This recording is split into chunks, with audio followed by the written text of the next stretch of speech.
So, Opinder, what are the trends you're seeing? What do you think? Because looks like you're living in the future. You're in a very strategic role. So you've embraced the future and you're bringing people along with you. So what are those technologies? Do you think quantum is going to hit the academia, or do you think decentralized technologies like blockchain, are going to change things the way they are? What is your take? So I think each one of these is in a category on its own, right? The largest one that is emerging now that is going to have more of a end user impact, whether it's students, whether it's faculty, whether it's corporations, whether it's consumers, it's of course AI. Mm-hmm. But you have to unpack what is AI. What is AI? Right? Yeah. AI is probably, I think, invented in the 50s, 1950s. Mm-hmm. So AI is not new. It's not. AI is very old. The recognition of what AI is today came from, of course, our popular ChatGPT. And in one of the presentations I made to the board recently is about what does this emergence look like? Yeah. And is it real or is it a fad? Yeah. And of course, my conclusion after 2-3 years of observation has been that this is not a fad. It's real. It's going to happen. It's large. It's huge. This is more of a seismic shift. Mm-hmm. And I liken it to what happened with the internet. Mm-hmm. So one of my slides talks about the fact that ChatGPT was like Netscape, the original browser. Yeah. When browser came on the scene, people just thought, wow, this is the internet? It really wasn't. It was just a look into a server.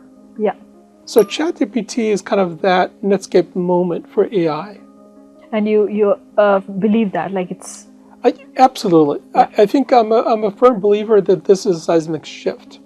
Now, I will say and I tell all my colleagues, including the VCs, this is on a super hype scales than ever before. Just like the internet was. Yeah.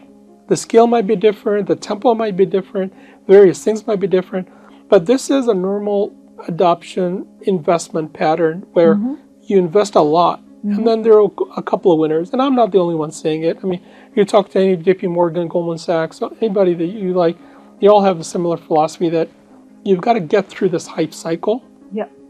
And then hope you're one of the winners at the end. That's what this is all about. Yeah. Yeah. And I think that's why, but you need this investment. You need these corporations to invest the billions in this hype cycle to benefit on the other side. No, I like that.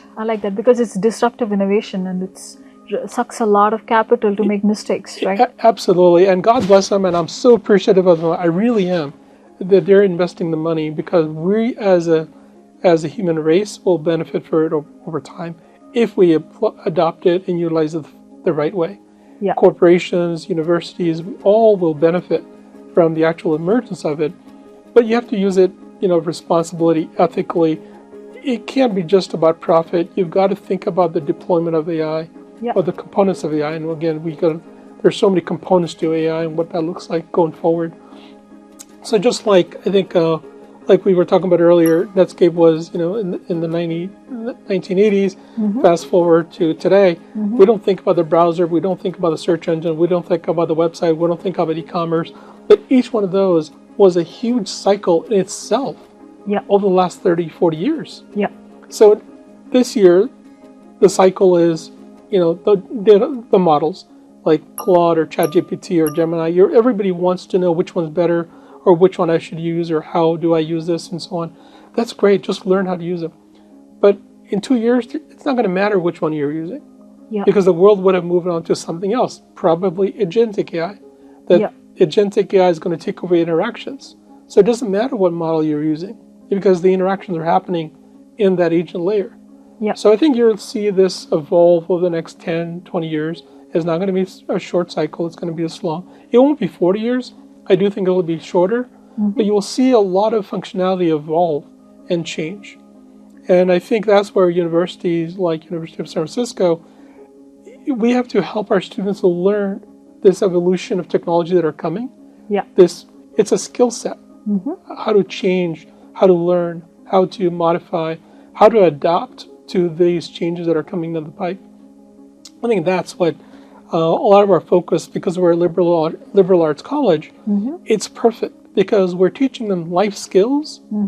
It doesn't matter what the technology is, right? The next 10 years is going to be AI, 20 years AI, but in their lifetime, by the time they're retiring, this is going to be another cycle of technologies. Exactly. So their ability to transform themselves is going to be the best thing we can do for them.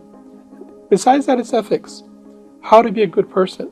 It's nothing to do with technology, nothing to do with the job you have or what you do in life and how you do it.